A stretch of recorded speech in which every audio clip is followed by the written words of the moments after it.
परमपिता परमात्मा पूर्ण ब्रह्म सर्व सृष्टि रचनहार कबीर परमेश्वर जी की असीम रजा से आप सभी पुण्यात्माएं परमात्मा की महिमा सुनने के लिए उपस्थित हुए। परमेश्वर की कृपा से ये सब आपके ऊपर रहम हुआ है। आपको ऐसे समय में मानव शरीर प्राप्त हुआ है, स्त्री या पुरुष का, और पिछले संस्कार से ही आपके अंदर परमात्मा पाने की प्रेरणा प्रबल रही है। बचपन से ही आप कोई ना कोई साधना कर ही रहे थे। तो जो साधना कर रहे थे हम उसको सही मानकर ही कर रहे थे। जब तक हमें ओरिजिनल और डुप्लीकेट का ज्ञान नहीं होता तब तक हम डुप्लीकेट नोट को भी छुपा कर सीने से लगा कर रखते हैं। और जिस में हमें कोई ज्ञान करा देता है नकली और असली दोनों साथ साथ रख के, तो फिर हम दुख तो बहुत होता है कि मैं ठगा गया और नकली नोट लिए फिर रहा था, लेकिन उसका अब कोई यूज नहीं, उसको फेंकना ही पड़ता है। तो पुण्यात्माओं, जो साधनाएं हम कर रहे थे वो शास्त्र विधि त्याग करके मनमाना आचरण था। श्रीमद् भगवत गीता अध्याय नंबर 16 के श्लोक 23 और 24 में स्पष्ट किया है हमारे सदग्रंथों में परमात्मा ने कि शास्त्र विधि को त्याग कर जो मनमाना आचरण करते हैं, मनमानी पूजाएं करते हैं, मनमाने मंत्र जाप करते हैं, उनको न तो कोई सुख होता है, न उनकी कोई सिद्धि प्राप्त होती है, न ही उनकी परम गति होती है। और हम परमात्मा की साधना भक्ति इन 3 कामों के लिए ही करते हैं। हमें या सुख हो, हमें ऐसी ताकत मिले, सिद्धि मिले जिससे हम अपने लोक जा सकें और परम गति हो। इसलिए गीता अध्याय नंबर 16 के श्लोक नंबर 24 में तुरंत कहा कि अर्जुन, कर्तव्य और अकर्तव्य की व्यवस्था में कौन सी साधना करनी चाहिए, कौन सी ना करनी चाहिए, इसके लिए सदग्रंथों को ही प्रमाण मानना, किसी की दंत कथा पर विश्वास मत करना। तो पुण्यात्माओं, परमात्मा स्वयं आते हैं यथार्थ ज्ञान देने के लिए, क्योंकि जो सदग्रंथ हैं वो गॉड गिवन है। कौन से सदग्रंथ? पवित्र सूक्ष्म वेद जो भगवान स्वयं आकर बोलते हैं, और पवित्र चारों वेद सूक्ष्म वेद के अंदर वो तो कंप्लीट इन ऑल रिस्पेक्ट है, ऑल इन वन है, जिसमें चारों वेदों वाला भी ज्ञान है, श्रीमद् भगवत गीता का भी ज्ञान है, और जिसके अंदर इन पुराणों का भी निष्कर्ष है कि ब्रह्मा विष्णु महेश की क्या स्थिति है, ये अजर अमर हैं या नहीं है, इनकी जन्म मृत्यु होती है या नहीं है, इनके माता पिता हैं या नहीं है। तो ये भी सूक्ष्म वेद के अंदर, यानी सभी ग्रंथों का वो तो सार है, उसके अंदर सब ग्रंथ है। फिर भी हम एक विशेष प्रचलन हमारे पास रहा है, विशेषकर पवित्र चारों वेदों का, पवित्र श्रीमद् भगवत गीता का, पवित्र पुराणों का। तो इनमें जो पवित्र चारों वेद और पवित्र श्रीमद् भगवत गीता है, ये गॉड गिवन स्पिरिचुअल नॉलेज है, और परमात्मा के दिए ज्ञान को परमात्मा ही समझ सकता है या समझा सकता है। तो स्वयं परमात्मा आते हैं तभी यथार्थ ज्ञान कराते हैं। उस परमेश्वर ने यहाँ के इन वेदों से कोई लेना देना नहीं होता, ना इस गीता से, ना उन पुराणों से, क्योंकि उस परमात्मा का ही दिया हुआ वो ज्ञान है, और इसलिए वो अपना सारा ज्ञान हमारे लिए स्वयं आकर के पुनः बताते हैं। और इन वेदों को और गीता को हम एक बहुत ही अच्छे ऑथेंटिक सत्य ज्ञान युक्त मानते रहे हैं हम हिंदू धर्म के सभी पुण्यात्माएं। तो इन वेदों और गीता को समझना कोई जीव के बस की बात नहीं, ये तो परमात्मा बुद्धि देता है अपने कृपा पात्र को, तक ये वेद और गीता समझ में आती है। आज तक ये वेद और गीता न तो श्री ब्रह्मा का, न विष्णु जी का, न शिव जी का, किसी का समझ में नहीं आई। और न ही इन ऋषि महर्षियों को, even writer of the Vedas and Gita and Puranas Shri Ved Vyas ji, ये भी इन सदग्रंथों से अपरिचित थे, इनके ज्ञान से अपरिचित थे। अब ये बात अगर 100 साल पहले कोई कहता, 200 वर्ष पहले कोई कहता तो बहुत बुरी लगती और ना जाने कितना विरोध होता। यही बातें परमात्मा ने 600 वर्ष पहले कहा था। परमात्मा के साथ कितना संघर्ष और विरोध हुआ था, और उसी ने दास को ज्ञान दिया, और दास ने ये आज से 20 वर्ष पहले कहना शुरू किया था।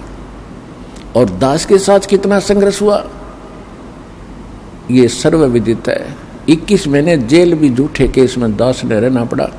साथ में आपके भाई बहन जो हमारे साथ संघर्ष कर रहे थे, आपके भाई पहले से लगे थे, इस ज्ञान से परिचित थे, उन्होंने भी बहुत संघर्ष किया इस ज्ञान को आप तक पहुंचाने के लिए। तो कहने का भाव ये है, ये ज्ञान पहले बोला जाता तो नहीं स्वीकार्य था। परमात्मा ने साथ साथ हमें ऐसे औजार दे दिए, इंस्ट्रूमेंट दे दिए, ऐसे उपकरण दे दिए कि हाथों हाथ सच्चाई आप तक पहुंच गई।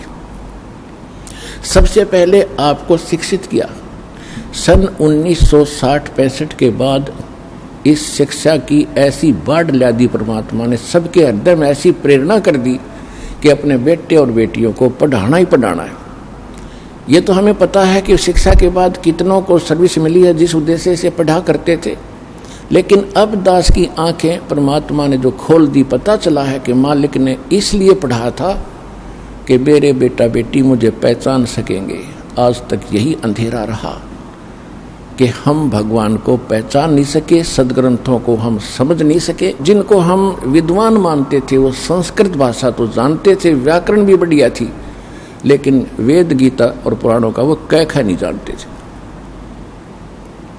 तो पुण्यात्माओं, सौभाग्य आपका, ये सारा खेल भगवान कर रहे, कबीर भगवान आपके लिए। हमारी बुद्धि तो बाद में काम करेगी कि परमात्मा ने ये लीला क्यों की थी। आज देख लो पढ़ाई के ऊपर कितना न्योछावर हो रहे हैं। सब परिवार अपने बेटा बेटियों को ट्यूशन लगवाते हैं, और जो भी होमवर्क टास्क वर्क किसी तरह कराना पड़े, कितनी कॉस्टली पढ़ाई बना दी, पढ़ाते ही पढ़ाते।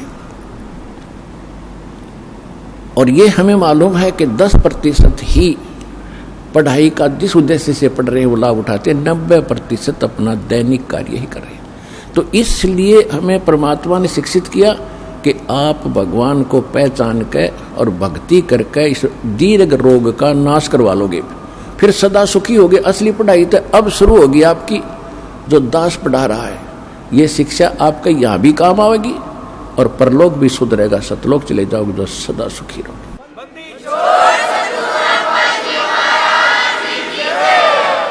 तो प्रसंग चल रहा है कि वो परमात्मा स्वयं आकर ही वो ज्ञान देते हैं, वो विधान बताते हैं। नहीं तो इन वेद और गीता को 5500 वर्ष हो चुके हैं, 5500 वर्ष हो चुके हैं इन वेदों और गीता को लिखे हुओं को, कागज पर उतारे हुओं को। और इनको याद करके कोई चतुर्वेदी प्रसिद्ध हुआ। 4 वेदों को कंठस्थ याद करना कोई बालकों का खेल नहीं है, वो भी कर लिया। उन्होंने सोचा था कि शायद वेदों के पढ़ने से मोक्ष हो जाएगा, मोक्ष नहीं हुआ। विद्वान बन गए, वह अज्ञानी बन गए, अभिमानी बन गए। किसी ने 3 वेदों को कंठस्थ किया, वो त्रिवेदी कहलाए। किसी ब्राह्मण ने 2 वेदों को कंठस्थ कर लिया, याद परंपरा थी उनकी, सभी करते थे याद ऐसे, तो द्विवेदी कहलाई। लेकिन मोक्ष नहीं था। क्यों? क्योंकि गुरु बिन काहुन पाया ज्ञाना, जो थोथा बुस छड़े मूड किसाना। गुरु बिन वेद पढ़े जो प्राणी, समझे न सार रहे अज्ञानी। अब जितने भी ऋषि महर्षि थे, इवन ब्रह्मा विष्णु महेश तक भी इन वेदों से अपरिचित थे, ये अज्ञानी थे, इनको ज्ञान भक्ति का नहीं था। अपने अपनी जॉब में, अपने सिलेबस में चाहे कोई कितना विद्वान हो, जैसे कोई संस्कृत पढ़ता है और संस्कृत में वो कितना विद्वान हो बना रहे, कोई इंग्लिश पढ़ता है, इंग्लिश में कितना विद्वान हो बना रहे, लेकिन अध्यात्म ज्ञान के अंदर वो 0 है, -0 है। तो ज्ञान अध्यात्म भगवान बताते हैं, भगवान स्वयं आते हैं, अपना ज्ञान आप कराते हैं। वेद प्रमाणित करते हैं कि अपने द्वारा रची हुई सृष्टि को परमात्मा स्वयं आकर ही ठीक ठीक बताते हैं। जिन सदग्रंथों को हम यथार्थ ज्ञान युक्त मानते हैं, पवित्र चारों वेद, पवित्र श्रीमद् भगवत गीता, ये तो है गॉड गिवन स्पिरिचुअल नॉलेज। और रही बात पुराण और उपनिषद, ये किसी ऋषि और संत साधु की अपना अनुभव है, अपना ज्ञान है, जैसा उसने भगवान को जाना। 18 पुराण श्री ब्रह्मा जी के द्वारा दिया गया ज्ञान है। ब्रह्मा जी से दक्ष आदि ऋषियों को प्राप्त हुआ, उनसे फिर आगे ऋषियों ने प्राप्त हुआ। उन्होंने कुछ तो ब्रह्मा जी का ज्ञान, कुछ अपना अनुभव, और उसमें ऐड करके 18 पार्ट कर दिए इसके। तो ये जो वेद से और गीता से ज्ञान नहीं मिलता है, तो वो उन ऋषि में है, ऋषियों का अपने घर का है, हमारे काम नहीं। और वेद और गीता में जो ज्ञान है, यदि वो सूक्ष्म वेद में मिलता है, जैसे श्रीमद् भगवत गीता में कुछ इस काल भगवान ने, ब्रह्म ने कुछ थोड़ी सी गड़बड़ी कर रखी है, जिसमें इसने युद्ध कराने के लिए बकवाद करी है। उदाहरण पर्याप्त होता है, दूसरे अध्याय के 37 और 38 श्लोक में ये दोगला ज्ञान दे रहा है। एक तो कह रहा है कि अर्जुन, यदि तू युद्ध में मारा गया तो स्वर्ग प्राप्ति करेगा, और यदि युद्ध जीत गया तो तू पृथ्वी का राज भोगेगा, तेरे दोनों हाथों में लड्डू। यानी लोभ लालच दिखा रहा है। फिर 38वें श्लोक में कह रहा है दूसरे अध्याय के गीता जी में कि अर्जुन, लाभ हानि न भूल के, छोड़ के, और निष्काम भाव से युद्ध कर ले। इस प्रकार युद्ध करने से तू पाप को प्राप्त नहीं होगा। कोई बात हुई है? लाभ हानि तो पहले आप बता रहा है कि मर गया तो स्वर्ग में जाएगा, जीत गया तो सुख भोगेगा, और फिर नो क्या लाभ हानि छोड़ दे। तो ये इस तरह की जो बकवाद हैं गीता में, ये तो है इस ब्रह्म काल की।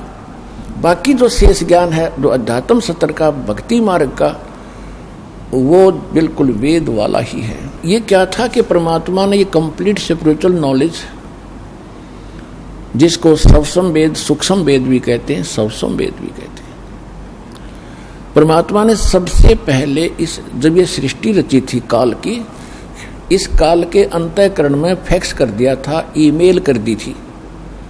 आज से अगर 50-100 वर्ष पहले हम ये ज्ञान देते तो आपका कतई यकीन नहीं होता। अब जो हम भौतिक विज्ञान को देख रहे हैं, परमात्मा की अध्यात्म विज्ञान है, इससे 1000 लाख करोड़ गुना सूक्ष्म और तेज है, ज़्यादा एफिशिएंट है। उसको समझने के लिए इतना पर्याप्त है। जैसे आज आप अपने कंप्यूटर से कितना मीटर और कहाँ भेज देते हो, 1000 किलोमीटर दूर, और बीच में कोई तार नहीं, वहाँ जाके निकाल लेते हैं, इतना बड़ा ग्रंथ बन जाता है। ठीक इसी प्रकार परमात्मा ने सतलोक से इस काल के हृदय में एक सूक्ष्म वेद कंप्लीट भेज दिया था, और इसका निर्धारित समय रख दिया। जैसे बच्चा पेट में स्थापित होता है गर्भ, और 9वें महीने वो बाहर आता ही आता है, किसी के बस की बात नहीं।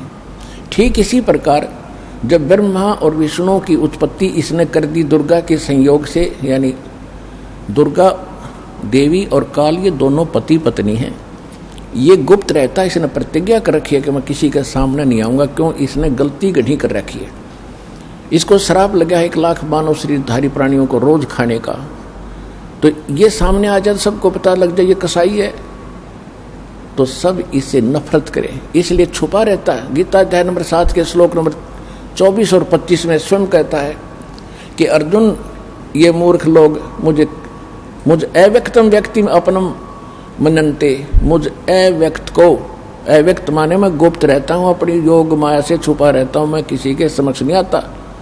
और ये मूर्ख लोग मुझे कृष्ण मान रहे होंगे व्यक्ति रूप में आया हुआ, आई एम नॉट कृष्ण, मैं छुपा रहता हूँ, मैं किसी के समक्ष नहीं आता, ये मेरा अटल घटिया विधान है, अनुत्तम अव्यय। तो कहने का भाव यह कि ये छुपा रहता है और सारा काम करता खुद है, किसी में प्रवेश करके, किसी को प्रेरणा करके, रिमोट इसके हाथ में है 21 ब्रह्मांड के प्राणियों का। तो जिस समय ब्रह्मा और विष्णु और शिव तीनों की इन्होंने उत्पत्ति कर दी और इनको कोमा में डाल दिया और इनकी परवरिश जारी रखी, जब ये युवा हो गए तो इनको कोमा से बाहर कर दिया, सचेत कर दिया। और फिर लंबी कहानी है लेकिन आज विषय दूसरा है। फिर क्या हुआ, काल के अंतःकरण से, इस ब्रह्म के हृदय से ये सूक्ष्म वेद बाहर आया। ये एक वेद था पहले। इस काल ने देखा कि इसमें तो तेरी पोल खुलेगी और जीवों को सारा पता चलेगा कि परमात्मा कोई और है, उसकी भक्ति की विधि ये है, और इनको ये पता चल गया, ये सब भाग जाएंगे। ये हमें धोखा करके यहाँ लाया है और इसका निजी स्वार्थ है। 1 लाख मानव शरीरधारी प्राणी रोज खाता, आप देख लो, यहाँ बुच्चड़ खाना खोल रखा, कितने बस खड्डे में गिर गई 50 मर गए, कितने भूकंप आ गया, कहीं रेल दुर्घटना, कितने विमान दुर्घटना, हाहाकार मची है, कैसे वैसे डेथ, कोई नेचुरल डेथ, कोई बीमारी से मृत्यु। और ये 1 लाख जीवों को रोज खाता है। ये ऊपर का कवर खाने का नहीं है, जैसे बादाम के अंदर एक गिरी होती है उसको खाया जाता है, और ऊपर का कवर खाने का नहीं होता। तो कहने का तात्पर्य यह है कि इसने फिर देखा कि अब बात बिगड़ जाएगी और तेरा तो यो खेती उजड़ जाएगी। इसने खेती बना रखी है हमारे को, जैसे कसाई बकरे बकरी नर और मादा दोनों छोड़ देता है, वो संतान उत्पत्ति करते हैं और बड़े खुश होते हैं उनको देख करके। और कोई एक दूसरा बकरा बकरी किसी के बच्चे को कोई सींग मार देता है तो भिड़ मरते हैं, तूने मेरे बच्चे को कैसे मार दिया। और श्याम नव काल सब ने काट ले जाता है, बच्चे को, बेटे को, माँ को भी। तो हम सब 21 ब्रह्मांड में, इंक्लूडिंग ब्रह्मा विष्णु महेश, हम काल के इस कसाई के बाड़े में रह रहे। परमात्मा ने आके ज्ञान दिया, बच्चों कुछ आंख खोलो, असंग जन्म हो गया, आपने इस कसाई के इस जेल के अंदर दुख पाता। अब ये गोल्डन चांस है, जब निकला जाते इस ज्ञान में ग्रहण करो, हृदय में जचाओ और इस गंदे लोग से मन हटाओ, हटेगा इस ज्ञान से। तो इसने क्या किया, तो जो विशेष रहस्य और मूल ज्ञान था इसने नष्ट कर दिया। इसने छांट छूट के 4 वेद रख लिए ताकि इनको ये मिसगाइड भी रहे। कंप्लीट ज्ञान नहीं है चारों वेदों में, केवल ओम का नाम है, ओम ब्रह्म तक की साधना है। और वेदों में ये भी लिखा कि परमात्मा कोई और है, वो तो गुप्त रहता है, मैं ब्रह्म हूँ, मैं वहाँ दिव्य आकाश रूपी ब्रह्म लोक में रहता हूँ। मेरा ओम नाम है, वो परमात्मा गुप्त है, उसके पाने का 3 मंत्र का जाप है। अब इसने ये तो हिंट तो कर दिया, लेकिन वो नाम नहीं पता, वो खत्म कर दिए, इसको खुद नहीं मालूम क्योंकि उसने जल्दी जल्दी में नष्ट कर दिए। तो उसकी पूर्ति के लिए परमात्मा स्वयं आते हैं। जैसे ऋग्वेद मंडल नंबर 9 सूक्त 1 मंत्र 8 और 9 में,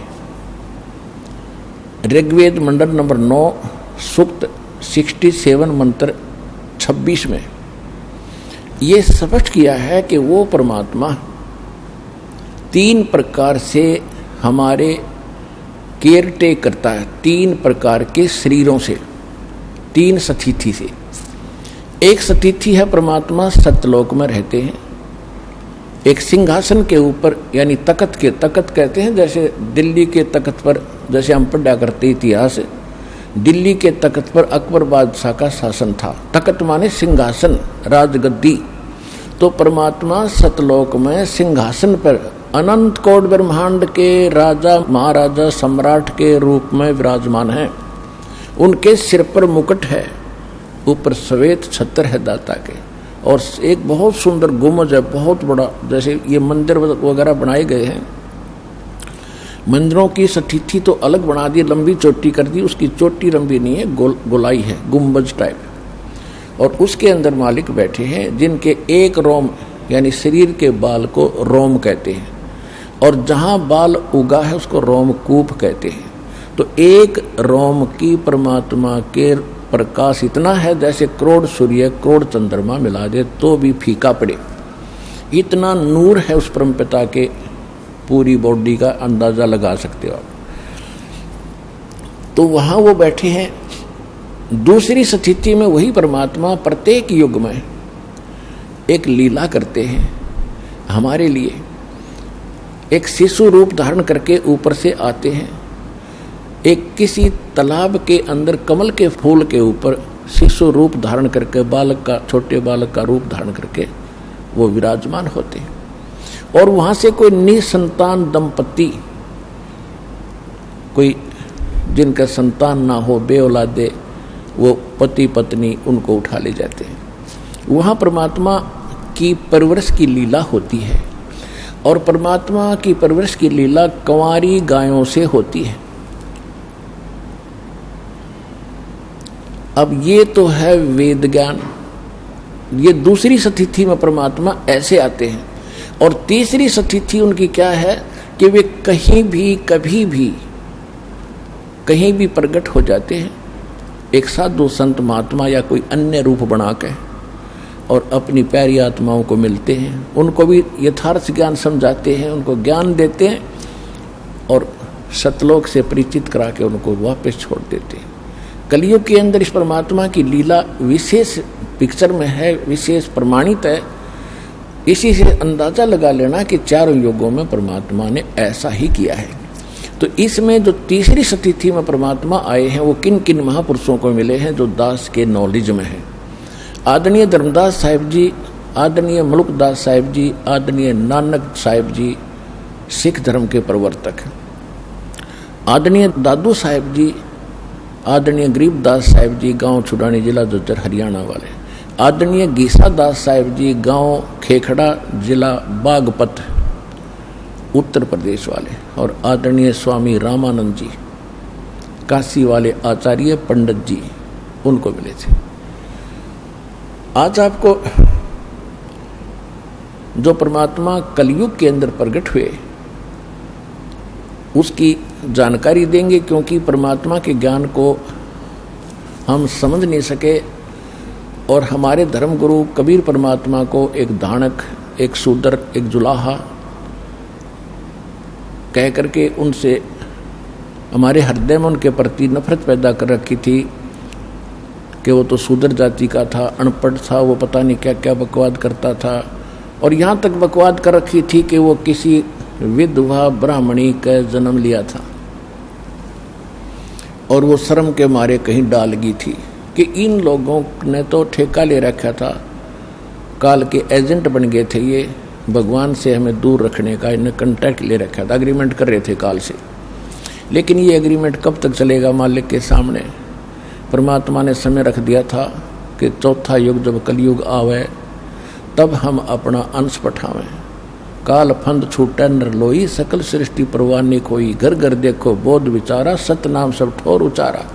और कलयुग बीत जावा जब एता, कलयुग बीते 5505 जब ये वचन मेरा होगा सच्चा, कलयुग बीत जावा जब एता, तब सकल जीव परम पुरुष पद चेता। तो इस समय इब आ गया भगवान के बारे में कंप्लीट जानकारी आपको परमात्मा ने इस दास के माध्यम से करवाना है, और वो करवाई दी है। अब तो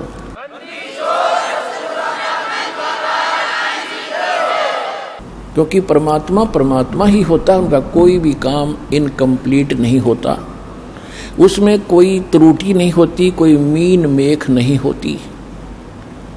तो परमेश्वर ने स्वयं आए और अपने प्यारी आत्माओं को अपना विटनेस बनाया, गवाह बनाया, साक्षी बनाया। जिन महापुरुषों के शुभ नाम दास ने अभी आपको बताए, इनको परमात्मा ने साक्षी बनाया। इनमें से विशेष रोल जो रहा है एक धर्मदास जी का, और दूसरा रहा है विशेष रोल आदरणीय गरीबदास साहिब जी का, क्योंकि इन दो महात्माओं को परमात्मा ने विशेष ज्ञान दिया है ज्ञान तो और भी महापुरुषों को दिया क्योंकि भगवान से परिचित करा दिए, लेकिन उनकी जो वाणी थी वो कंप्लीट हमारे हाथ लगी नहीं। और धर्मदास जी के द्वारा जो कबीर सागर, कबीर वाणी, कबीर बीजक, कबीर साखी, कबीर शब्दावली जो भी लिखवाई थी, बीच में लंबा समय बीत जाने से काल के दूतों ने अपने अपने हिसाब से अपनी बुद्धि अनुसार उनमें कुछ परिवर्तन कर दिया, कुछ निकाल दी। कबीर सागर में या कबीर साहिब की वर्तमान चल रही किसी भी लिटरेचर में जो आरती हम करते हैं कबीर परमात्मा की, शाम आप देखते हो, वो किसी में नहीं मिलेगी आपको। इसे और ये है कबीर साहिब की, तो ये उनमें नहीं है, तो ये निकाल दी गई उनके द्वारा। तो उसकी पूर्ति करने के लिए परमात्मा ने धर्मदास जी से कहा था कि 12वां पंथ जब होगा 1774 में उसका जन्म होगा, विक्रमी संवत 1774 में, सन 1717 में, और उसके द्वारा मेरी महिमा की वाणी पुनः प्रकट होगी। लेकिन उस मेरी वाणी को और गरीबदास जी के द्वारा 12वें पंथ द्वारा बोली गई वाणी को वो अनुयायी समझ नहीं सकेंगे। फिर 12वें पंथ में हम आएंगे और सभी पंथ जो अलग अलग हो गया समाज, इनको एक बनाएंगे और पूरे विश्व का कल्याण करेंगे। तो परमात्मा नहीं आए तो दास को भेज दिया, वो ज्ञान सारा दे के और वो शक्ति दे के अपने वाले। अब आपका कल्याण होगा।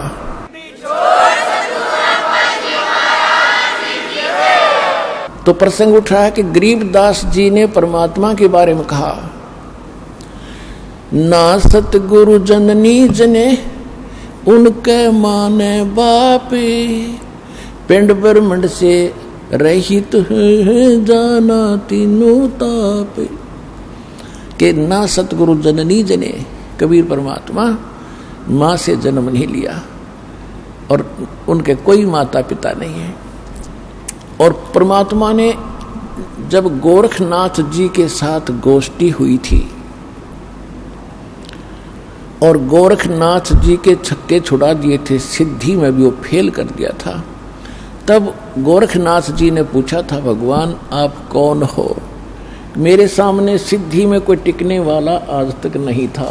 परमात्मा कबीर जी ने क्या बताया, अवधू अवगत से चल आया, मेरा कोई भेद मर्म ना पाया।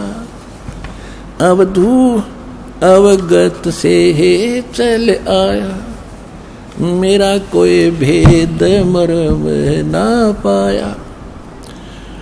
ना मेरा जन्म न गर्भ बसेरा, बालक बन दिखलाया, काशी नगर जल कमल पर डेरा, तहाँ जुलाहे न पाया। मात पिता मेरे कछु नाही, ना मेरे घर दासी, जुल्ला का सुत आने कहाया, ये जगत करो मेरी हंसी। मात पिता मेरे कछु नाही, ना मेरे घर दासी, जुल्ला का सुत आने कहाया, जगत करे मेरी हंसी। 5 तत्व का धड़ना मेरा, जानू ज्ञान अपारा, सत्य स्वरूपी नाम साहिब का, वो है नाम हमारा। 5 तत्व का धड़ना मेरे, जानू ज्ञान अपारा, सत्य स्वरूपी नाम साहिब का, वो है नाम हमारा। अदर द्वीप और गगन गुफा में तानज वस्तु सारा, तेरा ज्योत स्वरूपी अलख निरंजन, वो धरता ध्यान हमारा। अदर दीप और गगन गुफा में तानज वस्तु सारा, तेरा ज्योत स्वरूपी अलख निरंजन, ये भी धरता ध्यान हमारा। हाड चाम लहू ना मेरे, कोई जाने सतनाम उपासी, तारण तरण अभय पद दाता, मैं हूँ कबीर अविनाशी।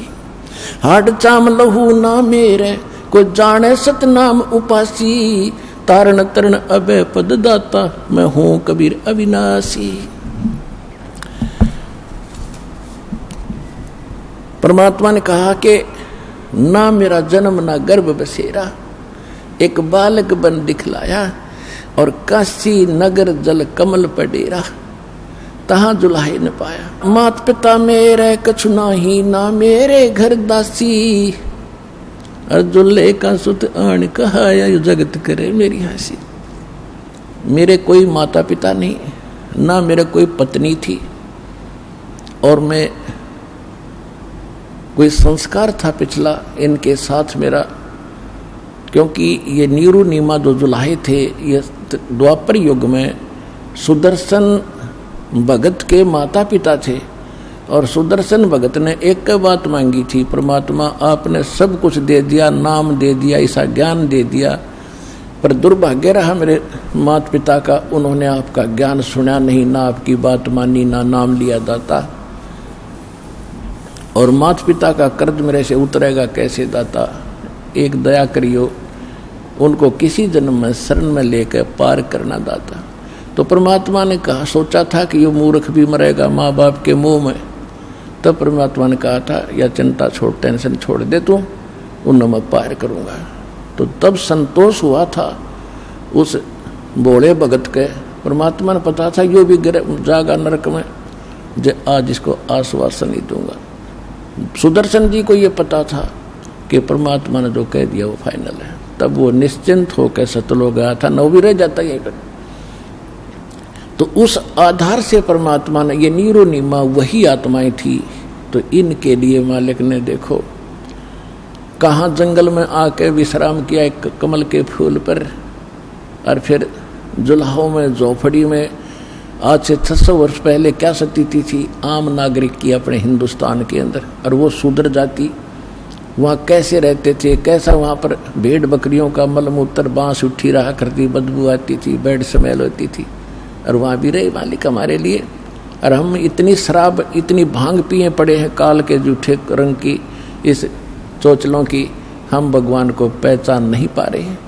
तो अब आपकी पहले भांग उतारी जाएगी ये एंटीबायोटिक सत्संग सुना के, और फिर आप भगवान पहचानोगे।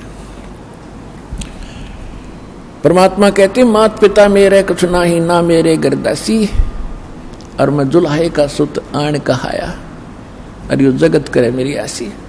मुझे जुल्हा सुदर दानक कह के और मेरा मजाक उड़ा रहे हैं। फिर कहते 5 तत्व का ये शरीर नहीं है मेरा।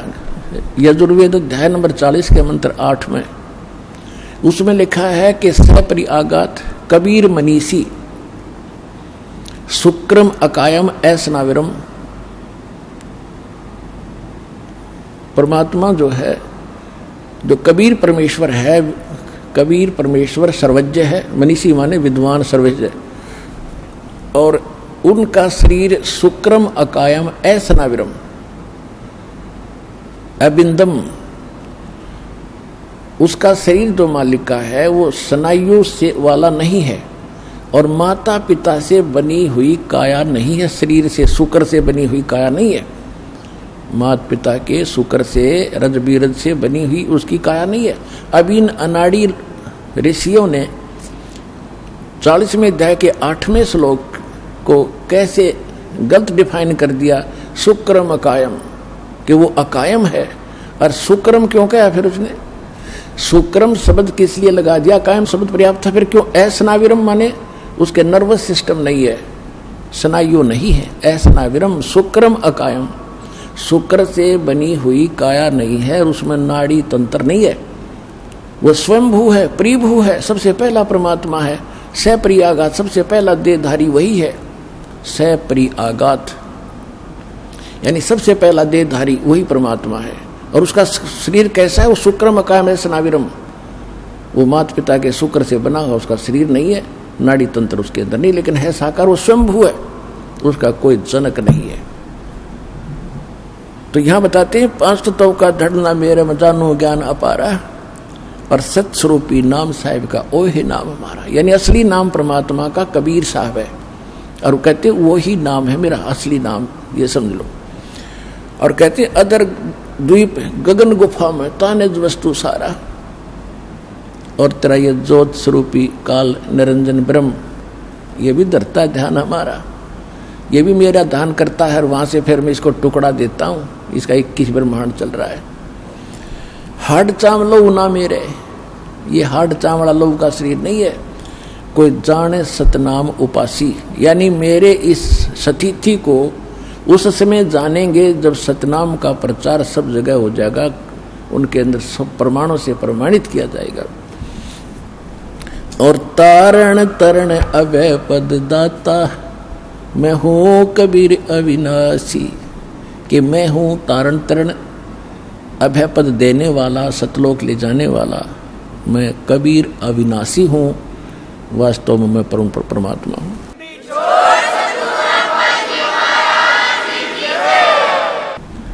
अब परमात्मा के कलयुग के अंदर प्राकट्य के विषय में जानकारी देंगे। पहले थोड़ी भूमिका बनाते हैं कि नीरू और नीमा, जिनको परमात्मा लहर तारा तालाब काशी नगर यानी बनारस में मिले थे तालाब में, वो कौन थे ये आपको पहले बता भी दिया। ये द्वापर युग के अंदर भगत सुदर्शन जी के माता पिता थे। इन्होंने उस समय परमात्मा के ज्ञान को स्वीकार नहीं किया था, ना नाम लिया था। सुदर्शन जी की प्रार्थना स्वीकार करके भगवान ने कहा था, बेटा तू जा। और मालिक भी कहते हैं, सोशल छिद्र मैं करूं अपने जन के काज, जो जन मेरी शरण है ताका हूं मैं दास, और गेल के लाग्या फिरूं जब तक धरती आकाश। और कहते भक्ति बीज होए जो हंसा, तारों तास के कोत्र वंशा। जो भक्ति मेरे ज्ञान को स्वीकार करके इस भक्ति के बीज को स्थापित कर लेगा, उसकी 101 पीढ़ी को पार करूंगा, ये भगवान का वचन है। जो जन मेरी शरण है ताका हूं मैं दास, गेल गेल लाग्या फिरूं जब तक धरती आकाश।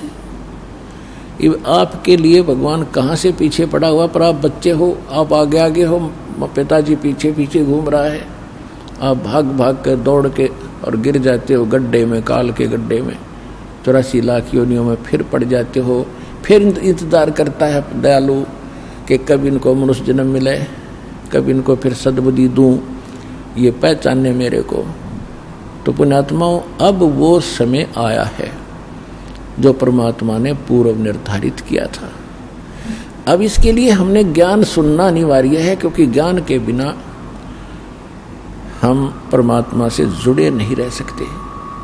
क्योंकि कबीर साहब कहते हैं कि ज्ञान संपूर्ण हुआ नहीं, हृदय नहीं छदाए, और देखा देखी भक्ति का यूं रंग नहीं ठहरा।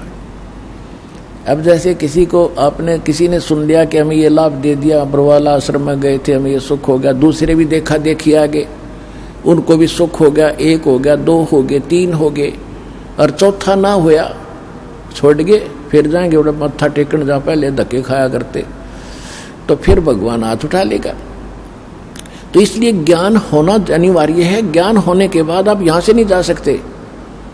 लाभ हो रहा है या ना हो रहा है ये भगवान ने देखना है, क्योंकि आप जो चीज मांग रहे हो वस्तु, और वो आपको हानि कर रही हो आने वाले समय में, तो भगवान नहीं देगा आपको। तो कहने का भाव ये है कि सबसे पहले आपको ज्ञान से परिचित कराया जाएगा, और ज्ञान से परिचित होने के बाद फिर आपकी स्थिति कैसी हो जाएगी। बंदी छोड़ दयाल जी तुम तक हमारी दौड़े, जैसे काग जहाज का फिर सूजत और नठोरे। जैसे पुराने समय में समुद्री जहाज के अंदर, क्योंकि लंबा समय होता था, खाना खूना उसी में बनाते हैं, खाते हैं, और उस पे कौवे बैठकर चल पड़ते थे कि ये खाना खाएंगे, टुकड़े डालेंगे, हम भी खाएंगे। वो खा रहे होते हैं तो उनके बैठकर चल पड़ते हैं, और रात भी ऊपर से उतर जाती है, कौवा ऊपर बैठा होता है। तो जहाज के जो चालक होते थे उनका जो दिशा निर्देशक होता था, एक वो इंस्ट्रूमेंट होता था नॉर्थ साउथ बताने वाला चुंबक सा, और वो उसको लेकर चलते थे, उसी आधार से अपनी दिशा निर्धारित करके वो चलते रहते थे। तो रात्रि के समय कई बार क्या होता था, कोई चुंबकीय चट्टान के कारण, समुद्र में चुंबकीय चट्टानों के कारण वो दिशा निर्देशक जो होता था वो अपनी दिशा बदल जाता था, और अपने उस दिशा निर्देशक को जांच करने के लिए उनके पास एक फार्मूला था देसी, कि कौवे के अंदर परमात्मा ने एक ऐसा गुण दे रखा है कि वो बेशक रात ऊपर तो चली गई, लेकिन वो अंदर ही अंदर ये दृष्टि रखता है कि मैंने यहाँ से खतरा होगा तो मैंने वापस भागना है वहीं पर जहाँ से मैं चलाऊं। तो वो दिशा याद रखता, वो भूलता नहीं। ऐसा कंप्यूटराइज कर रखा है भगवान ने इस कौवे को। तो वो अपने उस इंस्ट्रूमेंट का जांच करने के लिए चालक क्या करते थे, उस कौवे के डले मारते थे, उसको विवश कर देते थे जहाज से उड़ने के लिए, और वो चलता था उड़ के फिर सीधा अपने उस जहां से वो चला था उसी दिशा में सीधा चलता है। तो जिस कारण से वो जहाज वालों का तो इतना ही काम था, किसी ये देख लिए कौन सी दिशा में जा रहा है, तो वो पूर्व दिशा से चले थे तो पूर्व दिशा को चलेगा, तो वो सीधा कर लेते अपने जहाज को कि हम अब ठीक चल रहे। और जब कौवा देखता है वो 100-200 फुट 400 फुट उड़ता है, उसको कहीं और ठिकाना दिखाई नहीं देता उस जहाज के अतिरिक्त। अगर जहाज के अतिरिक्त वो कहीं बैठता है तो डूब कर मरे उस पानी में, जल में। इसलिए वापस आकर उसको जहाज पर ही शरण लेनी पड़ती है, उसको कहीं ठिकाना और दिखाई नहीं देता। तो इसी प्रकार जब आपको कंप्लीट ज्ञान हो जाएगा इस कबीर भगवान का, आपकी स्थिति ऐसी हो जाएगी कि सतलोक आश्रम बरवाला के अतिरिक्त इस पृथ्वी पर कित उभरण यानी बचाव का स्थान नहीं है, इस काल के बहुजल में डूबन का ही है। तो इसलिए आप जी को इतना विद्वान बनाया जा रहा है कि आपकी स्थिति फिर ऐसी हो जाए, बंदी छोड़ दयाल जी तुम तक हमारी दौड़े, जैसे काग जहाज का अब सूजत और न ठोरे। तो आज आपको परमात्मा आपके लिए कितना कष्ट उठा रहे हैं, कैसे आते हैं, और आप इतने अनजान हो गए, इतने गाफिल हो गए कि आप भगवान को नहीं पहचान पा रहे। और थोड़ा सा सुख है, कोई उच्च पोस्ट प्राप्त होगी है, ने सोचा प्लातून पा के गया। अब इन जो अधिकारी हैं छोटे या बड़े, इन साहब कह देते फूल जा, और जय इन भगत जी कह देते शर हो जा। इतना अभिमान हो गया इन लोगों में। और हमने ये दुख दिखाई देता है कि ये भी भगवान के बच्चे हैं, क्योंकि काल को तो पता था कि शिक्षित करेंगे तो इनमें बुराई घनी आवेगी, अहंकार भर जाएगा, और अहंकार भगवान के निकट आने नहीं देता। तो परमात्मा को मालूम था कि ये बिगड़ेंगे तो इन्हें सेट भी कर लूँगा, एक बार ज्ञान समझ में आ जाओ, ये समझण जोगे हो जा, फिर इन्हें श्याम दाम दंड भेद से सीधा मार्ग लाऊंगा। और सभी उसी के बच्चे, जैसे अब्राहिम सुल्तान अदम एक राजा था और कितना अहंकारी था, कितने ठाठ थे। उस परमेश्वर ने अपनी वह प्यारी आत्मा नरक में जाती दिखे थी, उसको वहाँ उस नरक से निकालने के लिए हम तो माया मांगे, अगर घने ठाठ हो जा, कोठी हो, मैं बड़ा अफसर बन जा, और परमात्मा ने वो बड़े अफसर से छोटा अफसर बनाया, एक दास बनाया इस नरक से निकालने के लिए। तो ये परमात्मा का ऑपरेशन जो है वो इस संसार से विपरीत है, और हमने संसार के ही महिमा को, शोभा को, इसी को ग्रहण कर रखा है कि ये बनी रहे बस, और तो देखी जा। आपकी और हमारी बुद्धि तो जीव की है, और भगवान आपकी आत्मा का उद्धार करना है। तो अब परमात्मा ने सभी को ठीक करना है, और ठीक हुए बिना, ये सिद्ध हुए बिना ये भक्ति नहीं कर सकते। इनकी अकल ठिकाने लानी दाता न तो कोई प्रधानमंत्री बना फिर है, और जो कितनी उच्च पोस्ट प्राप्त उसको, वो उसके बच्चे हैं। और ये वो बच्चे जो अब्राहिम सुल्तान अदम जैसे थे, अच्छी किस्मत, पिछले जन्म के बड़े पुण्यकर्मी है भगवान के, कभी इन्होंने भक्ति ठीक कर रखी है, आज ये अपना जीवन नाश करके गधा बन के खड़े हो जाएंगे। तो वो परमात्मा चाहता है कि कति निर्धन से लेकर अमीर तक, और छोटे से लेकर बड़े कितने अधिकारी कर्मचारी हैं, सबको भगवान का ज्ञान कराना है, इनका जीवन नाश होने से बचाना है। तो इसके लिए पुण्यात्माओं दास के साथ आपने थोड़ा सा संघर्ष करना पड़ेगा। हम किसी का बुरा नहीं करेंगे, हम भले के लिए करेंगे, सबके उद्धार के लिए करेंगे। जैसे बच्चा इंजेक्शन नहीं लगवाता है तो पकड़ कर माता पिता जबरदस्ती लगवाते हैं, रोलेगा थोड़ी देर और क्या होगा, फिर जीवन तक बचेगा उसका। तो जो भी ये थोड़े दिन बकवास करेंगे कर लेंगे, पर इन्हें सिद्ध कराएंगे। भक्ति करो और प्रचार करो मालिक का, उन तक पहुंचा दो मालिक के ज्ञान को, उनकी आंखें खुल जाएंगी।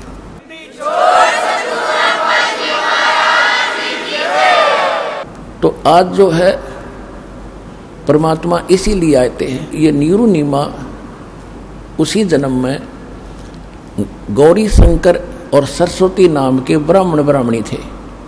इनका दोनों का संयोग फिर पति पत्नी का ही था। गौरी शंकर इस पुरुष का नाम था। ये बहुत अच्छा नेक व्यक्ति था, अच्छा ब्राह्मण था, किसी को गुमराह नहीं करता था, ना ये दूसरे जो श्राद्ध श्रूद के चक्कर में ये नहीं पड़ता था। केवल शिव भगवान की कथा करके जनता को ज्ञान समझाता था, भगवान की महिमा बताता था जैसा इसको पता था, और उससे जो भी दक्षिणा आती थी उससे अपना निर्वाह करता था। और फिर भी कोई पैसा बच जाता था तो भंडारा करता था, धर्म में लगाता था। ऐसा नेक ब्राह्मण था और इसकी महिमा घनी हो गई थी। बाकी तो रोजी रोटी वाले ब्राह्मण थे, तेरे ये करड़ाई आ गई है, तेरे ऊपर ये संकट है, इतने पैसे धर दे, इतने दान कर दे, फलाना कर दे, ये अटपट करणीय थे। तो उनकी महिमा कम होती जा रही थी और गौरी शंकर की संख्या श्रोताओं की यानी यजमानों की बढ़ती जा रही थी। और पहले ये हमारे ब्राह्मण लोग शिक्षा इसीलिए ग्रहण करते थे कि हम ज़्यादा इनकम कर सकेंगे। को काशी विद्यापीठ पर कहा जाता था तो उस क्षेत्र में उसी से सब अपनी क्रियाएं कराते थे, उसके खूब धन इकट्ठा होता था। जैसे आज शिक्षा का क्या उद्देश्य है, चाहे कोई डॉक्टर बनता हो, चाहे कोई इंजीनियर बनता है, और चाहे कोई किसी प्रकार की भी जो करता है, चाहे कोई वकालत करता है, तो वो इन सोचा घनी माया कमाऊंगा और कौन से ट्रेनिंग में कौन सी कोर्स करने से घनी माया मिलेगी। अब इतना उद्देश्य बेशक चाहे कोई मानो चाहे मत मानो, इतना ही उद्देश्य लेकर पढ़ रहे हैं हम। फिर क्या है कि इसी प्रकार पहले ये ब्राह्मण लोग पढ़ा करते थे, अपने बच्चों को पढ़ा करते थे कि काशी विद्यापीठ पढ़ कर आ गया तो घनी कमाई करा करेगा, ठाठ हो जाएंगे। इसी कारण से उन ब्राह्मणों को ईर्षा होगी उस गौरी शंकर से। उधर से उस समय मुसलमान धर्म के जो राजा लोग थे वो दिल्ली के शासक रहे लगातार कंटिन्यू। तो मुसलमानों को पता चला, काजी और मुल्लाओं को, कि हिंदू धर्म का सबसे ज़्यादा प्रचार ये गौरी शंकर कर रहा है। और उनको ये भी मालूम हुआ कि जो अन्य धर्म गुरु हैं वो सारे इसके विरोधी हैं। उसका फायदा उठाकर उन्होंने गौरी शंकर सरस्वती को जबरदस्ती मुसलमान बना दिया। उनके घर में अपना जूठा पानी छिड़क दिया, उनके मुंह में डाल दिया, और सब देखने वाले देख रहे थे। उन ब्राह्मणों को पता चला जो इससे ईर्षा रखते थे, उन्होंने सब जगह पंचायत करके कह दिया कि गौरी शंकर मुसलमान हो गया, इसको धर्म से जाति से निकाल दिया, इसको गंगा में स्नान करना बंद, इससे कोई भाईचारा बंद और इसके नाते रिश्ते बंद।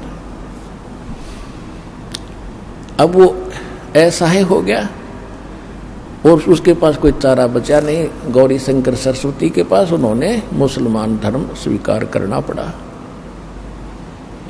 अब समस्या आ गई रोजी रोटी की। पहले तो दक्षिणा आती थी, अब उन्होंने सोचा भी सस्ते में कौन सा काम शुरू हो। उन्होंने कपड़ा बुनन का काम सबसे आसान लगा, उसमें कोई पैसा नहीं लगता। 4 लकड़ के लठ गाड़ने होते हैं डंडे खुट्टे से, और तार पूरा अपना शुरू कर दिया। एक लिया के वो छोटा सा काठ का बना होता है लोहे का, बस उससे उसका गुजारा शुरू कर दिया। फिर भी इतने नेक थे कि अपना गुजारा करते थे, बच जाता था धर्मपुन पर। जैसा भी उस धर्म का ज्ञान था उसी तरह लगाने लगे।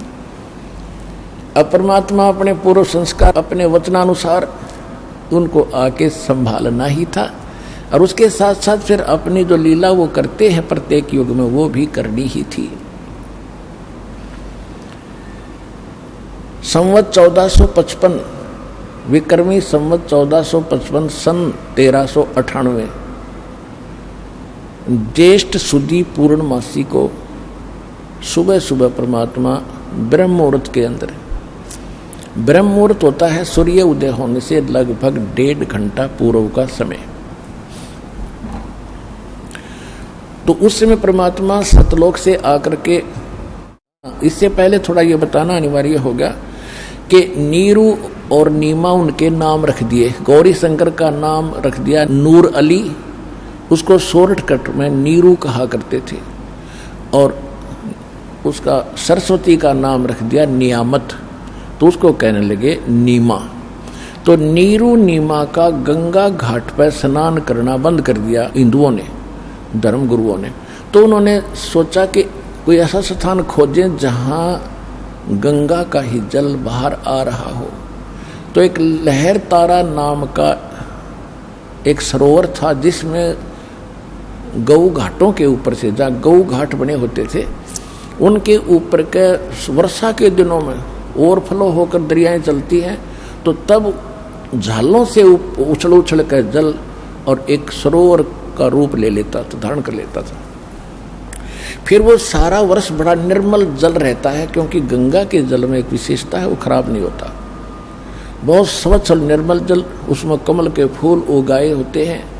तो वो वहाँ स्नान करने जाने लगे, जो उनकी कुटिया से लगभग 4 किलोमीटर दूर था, 3.5-4 किलोमीटर। ये दास देख कर आया है, दास के साथ सैकड़ों भगत भी आपके भाई बहन गए थे, वहाँ देख कर आए थे। तो लहर तारा तालाब में वो प्रतिदिन स्नान करके आया करते थे। उसी सरोवर के ऊपर एक अष्टानंद नाम के एक ब्राह्मण थे, ऋषि, जो स्वामी रामानंद पंडित जी आचार्य थे, बड़े विद्वान पुरुष माने जाते थे, वो वेदों और गीता के, उनके शिष्य थे। वो भी वहाँ स्नान करने जाते थे प्रतिदिन, दूसरे किनारे पर, नीरू नीमा दूसरे किनारे पर स्नान करते थे। और अष्टानंद जी स्नान करके प्रतिदिन वहाँ अपने गुरु जी द्वारा प्राप्त भक्ति विधि का कुछ अभ्यास किया करते थे, ध्यान आदि लगाने की चेष्टा वहाँ करते थे, क्योंकि वहाँ सुंदर सुबह सुबह शांत वातावरण, और गर्मियों का मौसम था, जून का महीना, शीतल हवा सुबह सुबह चल रही थी, बहुत अच्छा वातावरण वहाँ जंगल का होता है। वहाँ नहा के धो के अपना बछा के चद्दर, और वहाँ बैठ कर अपनी साधना प्रतिदिन किया करता था कुछ समय के लिए, फिर चला आता था, उसमें स्नान करके ऐसे साधना करता था। तो परमात्मा सतलोक से चलकर परमेश्वर आए कबीर जी, और एक शिशु रूप धारण करके कमल के फूल पर विराजमान हुए। जब परमात्मा सतलोक से चले शिशु रूप धारण करके शरीर आ रहे थे, तो अष्टानंद जी ध्यान अवस्था करने की चेष्टा कर रहे थे, कभी आंखें खोल लेते थे, कभी बंद होती थी। तो उसने क्या देखा कि आकाश से एक प्रकाश का, बहुत तेज प्रकाश का गोला सा और पूरी गति से आ रहा है। उसने जो ही उसकी तरफ देखा, उसकी चरम दृष्टि उस नूर को, उस तेज को सहन नहीं कर सकी, उसकी आंखें बंद होगी। जिस प्रकार हम सूर्य की तरफ देख लेते हैं गलती से कभी, तो हम उसको ज़्यादा देर देख नहीं सकते, तुरंत आंखें बंद हो जाती। और आंखें बंद होती हैं या दूसरी तरफ करते हैं तो हमारी आंखों के सामने सूर्य का प्रकाश रहित एक आकृति दिखाई देती है, प्रकाश रहित एक आकृति हमारे आंखों में समा जाती है, और जिधर भी देखते हैं फिर वही दिखाई देती है। इसी प्रकार अष्टानंद ने जब उस गोले प्रकाश के पुंज को देखा, उसकी आंखें सहन नहीं कर सकी चरम दृष्टि, तो आंखें बंद हुई। तो क्या देखा, एक बालक दिखाई दिया, प्रकाश रहित नूर बालक का, आकृति बच्चे की दिखाई दी। फिर उसने इधर उधर देखा तो वो आंखों वाला ही बच्चा दिखाई दे रहा था, और वो नूर इतनी देर में आके, इतनी सेकंड में, और उस कमल के फूल पर इकट्ठा होकर के परमात्मा ने अपना तेज समेट लिया, शिशु रह गए। अंधेरे में उसने और कुछ दिखाई नहीं दिया कि मुझे तो मेरी आंखों में एक बच्चा सा दिखाई दे रहा, ये क्या लीला हुई। वो उठकर चल पड़ा। उसने जाकर के अपने पूज्य गुरुदेव स्वामी रामानंद ब्राह्मण पंडित जी से अपनी सारी घटना बताई कि महाराज ये क्या कारण है, ये कोई मेरी भक्ति की उपलब्धि है या कोई मेरी भ्रमणा है, मुझे कोई शंका हुई है।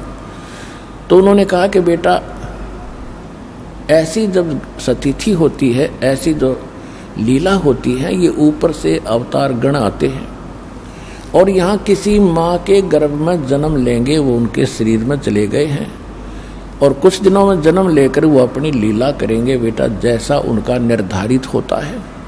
अब स्वामी रामानंद जी को इतना ही ज्ञान था कि ये जिनको भगवान मानते हैं, श्री राम, श्री कृष्ण आदि, और जितने भी ये 9 अवतार मानते हैं, 24 मानते हैं, ये सभी माँ से ही जन्म लेते हैं, लेकिन उनको वो ज्ञान नहीं है कि भगवान तो वो है जो माँ से कभी जन्म लेता ही नहीं। वो इतना इनकम्प्लीट नॉलेज ही था। फिर भी जैसा अपने शिष्य का समाधान उसने करना था, वो समाधान कर दिया और अष्टानंद जी संतुष्ट हुए। उधर से क्या हुआ कि नीरू नीमा की एज बहुत हो गई थी, उनका कोई संतान नहीं थी। और पुण्यात्मा, हमारे समाज में एक बहुत बड़ी बीमारी ये भी है कि किसी का संतान ना हो तो उसका जीना आराम कर देते हैं। यहाँ तक देखा हमने कि उससे तो नफरत करने लग जाते हैं कि इसकी सुबह सुबह शक्ल भी ना देखनी चाहिए जिसका संतान नहीं है। और जिस कारण से वो स्वयं भी महसूस कर जाते हैं कि हम चले हैं तो लोग घरों में बढ़ जाएंगे या कोई रास्ता बदल जाते हैं। लेकिन अब बने क्या? अब अध्यात्म मार्ग के अंदर हम आपको बताते हैं कि जिनका संतान नहीं है, वो तो अलग बात है कि आज समाज, ऐसे समाज में रहते हो जहां आपको ये ज्ञान सुनने को मिलता नहीं, और सुनने को मिलता है तो एक दिन मिलता है, वहां बाकी समय में वहां सब लोगों के ताने यानी व्यंग सहन ही करने पड़ते हैं, जिस कारण से हमारा ये ज्ञान हृदय में टिकता नहीं। फिर भी परमात्मा अपने बच्चों को वो तो रहम कर देते हैं कि चलिए ऐसे नहीं तो ऐसे मान लेगा, लेकिन जिनका उन्होंने मोक्ष करना है तो वो अपने हिसाब से ही करते हैं। तो संसारिक दृष्टि से तो हम देखते हैं जिसका संतान नहीं वो सबसे दुर्भाग्यशाली व्यक्ति है। और यदि हम भगवान के अध्यात्म ज्ञान के पलड़े में तोलते हैं तो वो घना सौभाग्यशाली व्यक्ति है यदि उसको भक्ति मिल जाती है तो। और भक्ति नहीं करते हैं तो इसे तो संतान वाले और इसे बिना संतान वाले। उदाहरण के तौर पे जैसे एक हम ये भी सुनते हैं कि भाई किसी को कहते हैं जी भक्ति कर लो, राम नाम ले लो, कहते हम बुराई करते ही नहीं, हम किसी का बुरा करते ही नहीं, ना हम कोई विकार करते, हम तो वैसे ही भगत हैं। देखो 2 एकड़ जमीन है, 1 एकड़ तो संवार रखी है बाग है ट्रैक्टर हल से, और बिल्कुल घास रहित कर दिया, अड़ंगा काट दिया सारा, और बाह दी कति समार दी, और एक में अड़ंगा भरा पड़ा है सारा, झाड़ जंखाड़ बोझड़े कांटे सब। यदि उस समारे हुए में, यानी जो कहते हम बुरा नहीं करते, हम तो किसी की आत्मा नहीं दुखाते, हम कोई बुराई नहीं करते, तो वो है नो सोच ले समरा हुआ खेत। और दूसरे जो बुराई करते हैं, चोरी करते हैं, डाके डालते हैं या और भी कोई बुराइयां करते हैं, शराब पीते हैं, वो हैं उसमें वो एकड़ जमीन जिसमें झाड़ वो जड़े हुए खड़े हैं। तो दोनों में अगर उस समरे हुए खेत में भी बीज ना बीजा गया तो कोई वैल्यू नहीं उसकी, बराबर हैं दोनों के दोनों। तो कहने का भाव यह पुण्यात्माओं, जब भक्ति जो ऐसी आत्माएं हैं उन्हें तो जल्दी काम बनेगा उनका, सारी बुराई पहले से दूर है, समरा खेत बीज बोध उदास देगा आपको, और भक्ति का कल्याण कराओ अपना आत्मा का। तो इस प्रकार उस नीरू नीमा सुबह सुबह स्नान करने जाया करते थे। उस दिन पहले दिन कोई एक ऐसी कोई रिश्तेदार आ गई दूर निकट की, जिसने नीमा का इंजेक्शन ला दिए पहले दिन। बताइए भगवान एक जातक तो देना ही था, एक बालक हो जाता था क्या, तेरा भी समाज में सिर हो जाता, साझा हो जाता। बता बच्चे बिना कैसे जियोगे, बुढ़ापे में कौन तुम्हारी उंगली पकड़ेगा। तो ऐसे इंजेक्शन वो समाज के लग गए। वह तो चली गई इंजेक्शन ला के, और नीमा सारी रात करवट बदलती रही, नींद नहीं आई है भगवान, बच्चा बिना क्या होगा। संसार में कैसे जिया जाएगा। नीरू ने उठाया कि चलो स्नान करने चलते हैं। वो चल पड़ी। रास्ते में रो रही है, बुरी तरह बिलख रही है कि हे भगवान, क्या तेरे घर में, क्योंकि उस समय भी वो शंकर भगवान को हृदय से उतार नहीं सके थे। बेशक से मुसलमान भी बन गए थे और मुसलमानों वाली साधना भी वो कर रहे थे, लेकिन अंतःकरण में उनका भगवान शंकर की छाप न्यों की न्यों थी। और किसी भी आपदा के अंदर उसी से प्रार्थना किया करते थे। और कह रही थी, रो रही थी कि हे शंकर भगवान, क्या आपके घर में बच्चों की कमी होगी परमात्मा, एक मुझे भी दे देते अल्लाह, तो मेरा भी संसार में साझा हो जाता। बुरी तरह रो रही थी। नीरू ने कहा कि नीमा, यदि हमारे भाग्य में होता तो भगवान दे ही देते। आंखें खराब कर लेगी रो रो के, कोई उंगली पकड़ने वाला है नहीं और दूना दुख हो जाएगा, ना रो। ऐसे कहते कहते वो सरोवर पर पहुंच गए। लहर तारा नामक उस सरोवर पर पहुंच गए। अष्टानंद वहां से जा चुका था। पहले नीमा ने स्नान किया। जब वो स्नान करके बाहर आ गई, फिर वो स्नान करने के लिए उतरा। और सुबह का जो उजियारा है शीघ्र ही एकदम साफ सा हो जाता है, शीघ्र ही। तो जब दोबारा नीमा गई लहर तारा तालाब के ऊपर उस वस्त्र को धोने के लिए जिसको बांध कर वो स्नान करके आई थी, किनारे पर पहुंची तो क्या देखा कि किनारे से उस तालाब के अंदर कमल के फूल पर कोई वस्तु हिल रही है। परमात्मा एक पैर ऐसे अपना एक पैर को हिला रहे थे। नीमा ने सोचा कि कोई सर्प ना हो और मेरे पति को ना डस ले। उसने और गौर से देखा। ध्यान से देखने से पता चला तो बालक है। तो उसमें उसने अपने पति से कहा, जी देखियो देखियो, देखो बच्चा डूबेगा, बच्चा कमल के फूल पर जल में।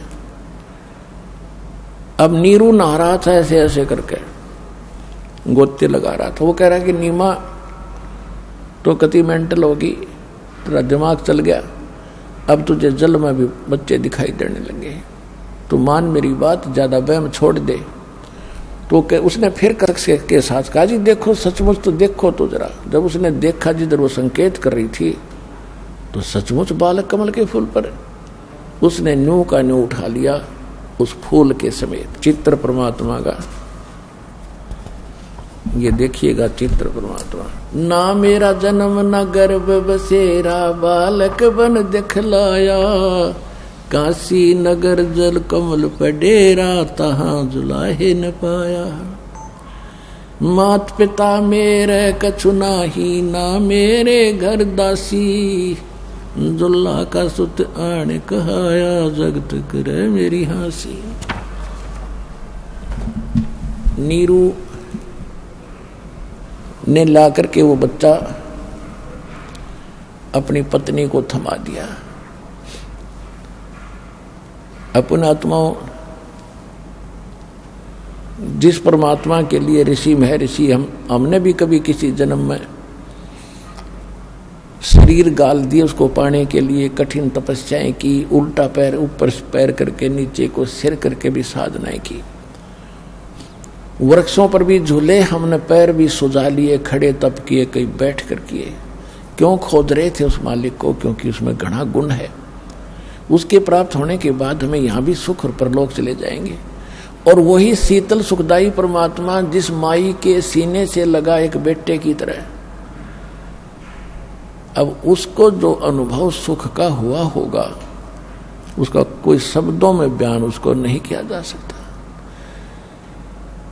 अगर वो मालिक के हम चरणों में भी लग जाएं उसके, तो हमें कितना सुख होगा।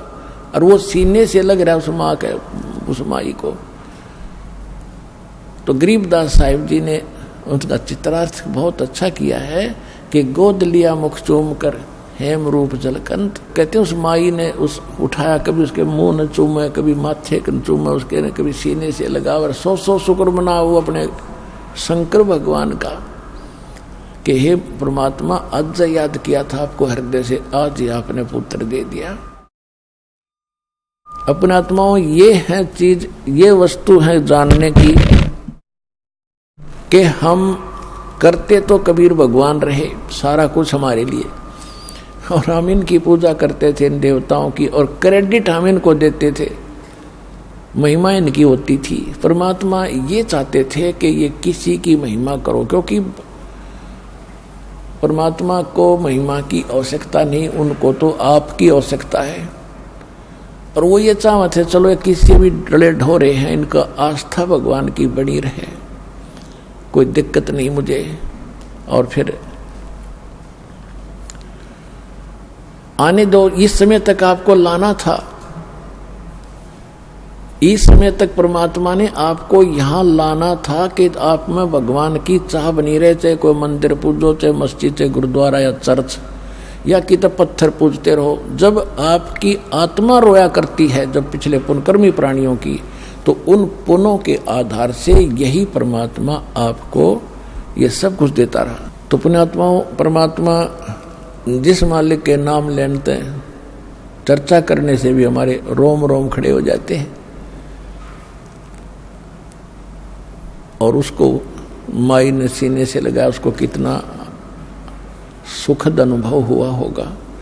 तो नीरू जब नहा के बाहर आया स्नान करके, तो उसने समाज को देखा कि यदि हम इस बालक को घर ले जाएंगे तो लोग ये पूछेंगे, जनता जन, कि तुम कहाँ से लाए हो। हम कहेंगे कि ये कमल के फूल पर मिला है, और लोग कहेंगे कि झूठ बोलते हो, कमल के फूल पर बच्चा कैसे रुक सकता है, क्यों झूठ बोलते हो, तुम किसी का उठा कर लाए हो, चुरा कर लाए हो, बताओ इसके कौन माता पिता हैं। हमें पीटेंगे, बच्चा भी छीनेंगे और नगरी से भी निकाल देंगे। उसने अपनी ये सोच अपनी पत्नी से बताई कि मेरे विचार ऐसा है, तो इस बच्चे को यहीं छोड़ दे। हम अभी तो मुसलमान बने, ना हिंदुओं हमारा कोई जानकार है, ना मुसलमानों में कोई रिश्ता नाता हुआ, कोई बालक नहीं हमारे, और हमारी ऐसी सतिथि हो सकती है, तो इस बच्चे को यहीं छोड़ दे, इसमें हमारा हित है, खैर है। लेकिन नीमा ने कहा कि इस बालक ने ना जाने मेरे ऊपर के जादू कर दिया, मैं इसको त्याग नहीं सकती, मर सकती हूँ। तो नीरू ने पहली बार अपनी पत्नी की तरफ थप्पड़ मारने के लिए हाथ उठाया कि मैं तेरी हर बात को मानता रहा हूं आज तक, इसलिए कि तेरे बालक नहीं है, और इसलिए कि तू तेरी आत्मा को दर्द दुख ना हो, और तू हठ करने लगी अब प्रत्येक बात का, मेरी एक नहीं सुनती, छोड़ इस बालक को, ना तेरे लगाऊंगा 2 थप्पड़। उसी समय परमात्मा शिशु रूप में कहने लगे कि नीरू मुझे घर ले चलो, तुम्हें कोई कुछ नहीं कहेगा, मैं तुम्हारे लिए ही आया हूं। अब इस बात ने सुनकर वो नीरू डर गया कि ये कोई फरिश्ता हो सकता है, ये कोई ऐसा भूत प्रेत ना हो तेरे को हानि कर दे। चुप करके चल पड़ा, यस कहा ना नो कहा, घर ले आए। अब जब घर ले आए, इतना न्यारा बच्चा, इतना तेज मालिक का, इतना सुंदर शरीर, इतना हैंडसम, वह पूछो मत, कोई वर्णन नहीं कर सकते।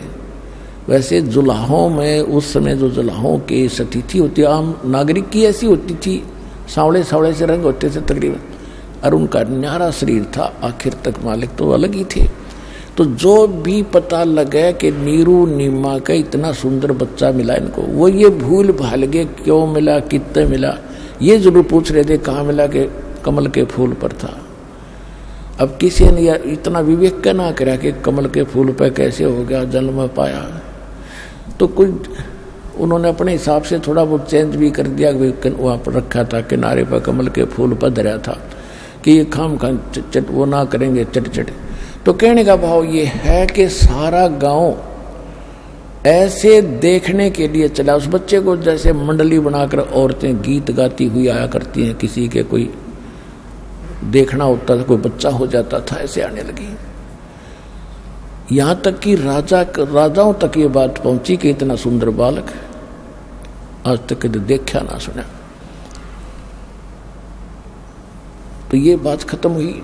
उसके बाद जब बच्चा 25 दिन का हो गया, ना दूध पीवे ना अन्न खावे, कुछ भी नहीं खाओ पीवर। नीरू और नीमा दोनों चिंतित हुए, लेकिन नीमा माँ को ज्यादा टेंशन होती है। वह तो सारा दिन उनके मुंह की तरफ देखती रहती थी बच्चे को, और दूध वो पी नहीं रहा था, और स्वस्थ ऐसे था जैसे बच्चा किलो दूध पीता हो डेली। इतना तरह उसका शरीर स्वस्थ हो रहा था, फल रहा था, फूल रहा था। अब 25वां दिन जब निकला तो नीमा ने फाइनल कर दिया कि हे परमात्मा शंकर भगवान, हे शंकर भगवान, आपने अपनी दासी की एक अर्ज सुनी थी और इस संसार में जीने की एक आस जागी थी। ये बच्चा आपने देना ही नहीं था दाता, अगर ये ऐसे मरना था तो। अब ये दूध पी नहीं रहा, अब ये कभी भी मर सकता है। भूखा बच्चा 1-2 दिन निकाल सकता है, और ये मरेगा, साथ मरूंगी मैं। अब इस संसार में मेरा बच्चा जिया नहीं जागा। कोई व्यंग कसेंगे, कोई ताने लगावेंगे कि किरा किचका बच्चा लाए थे ठाके, इसलिए तने संभाला, कोई ना मार दिया। एक कलंक मेरे सिर पर और रखा जागा, और इसके बिना मैं जी नहीं सकती। ये कति हृदय में मान लिया। परमात्मा तो अंतर्यामी है, उनको मालूम था कि मैं तो मरूना, पर यह बुढ़िया जरूर मर जाएगी। इसलिए उन्होंने शंकर भगवान को प्रेरित किया। परमेश्वर के रिमोट से चलता सारा जीव। शंकर भगवान अपने शिवपुरी में, शिवलोक में ऊपर से एकदम उसका कसक हुई कि मुझे कौन पुकार रहा है। एक साधु रूप बनाकर संत का, और शंकर भगवान वहां आ गए और कहा माई क्यों रो रहे हो, क्या बात है। और वह इतनी बुरी तरह रो रही थी कि उसके मुंह से शब्द निकल नहीं पा रहे थे। तो शंकर भगवान ने यानी साधु रूप में कहा माई क्या बात है। तो उसने कहा रोती रोती ने कि महाराज जी मेरे दुख को ना सुनो, मेरा दुख बहुत भारी है, आपके सतर का नहीं है। तो उसने कहा कि माई कहते हैं कि अपना दुख किसी को बता दे तो हल्का हो जाता है, आप बताओ तो हो सकता है मैं कुछ कर सकूं। तो उसने बताया कि पहले हमारे संतान नहीं थी और हम एक सरोवर पर स्नान करने जाते हैं। एक दिन मैंने अपने भगवान शंकर भगवान को याद किया था, हृदय से पुकारा था। उसी दिन मेरी पुकार सुनी, कमल के फूल पर एक बालक दिया उसने। और अब ये 25 दिन का हो गया महात्मा जी, ना ये कुछ खाता ना पीता। ये तो निश्चिंत है कि इसकी मृत्यु होगी और साथ मैं मरूंगी, मैं सुसाइड करूंगी, मैं जीऊंगी नहीं। ये फाइनल फैसला है, नो रो रही हूँ मैं। ये भगवान ना देते तो अच्छा, तो अब दे कर ले रहे हो। तब शंकर भगवान ने कहा कि तेरा बेटा ला माई कहाँ पर है। वो लाई उठाकर, माई ने सोचा साधु संत कुछ वरदान दे देते हैं, इसके चरणों में डाल देती हूँ, बच्चे को जीवन रक्षा कर देंगे। जो ही बच्चों को, परमात्मा को, कबीर जी को, बालक को शंकर भगवान के चरणों में डालने के लिए जमीन पर डालना चाहा तो परमात्मा ऐसे हवा में उड़ गए और शंकर भगवान के सिर के समान इतनी ऊंचाई पर आकर न्यू के न्यू रुक गए। अब उस माई ने सोचा, नीमा ने, कि इस बाबा जी में गजब की करामात है, इसने मेरा बच्चा हवा में उड़ा दिया, देख न्यू का न्यू डांट दिया। तो फिर शंकर भगवान ने ऐसे हाथ किया जैसे बच्चे को हाथ में लेते हैं, परमात्मा वहां से उसके हाथों में आ गए। तो इन लीलाओं को देखकर नीमा की आशा जागी कि अवश्य मेरे बच्चे का कुछ समाधान ये संत जरूर करेगा। तो जब परमात्मा को शंकर भगवान ने गोदी में लिया तो दोनों की नजर मिली। तो शंकर भगवान ने कहा उसके परमात्मा के हाथ देखे, क्योंकि ये जंतर मंतर ज्यादा लोगों का दिल डांटते हैं। परमात्मा के हाथ को देखकर कहा माई तेरा बेटा मरे को नहीं, ये मरने वाला नहीं है, इसकी तो बहुत लंबी उम्र है।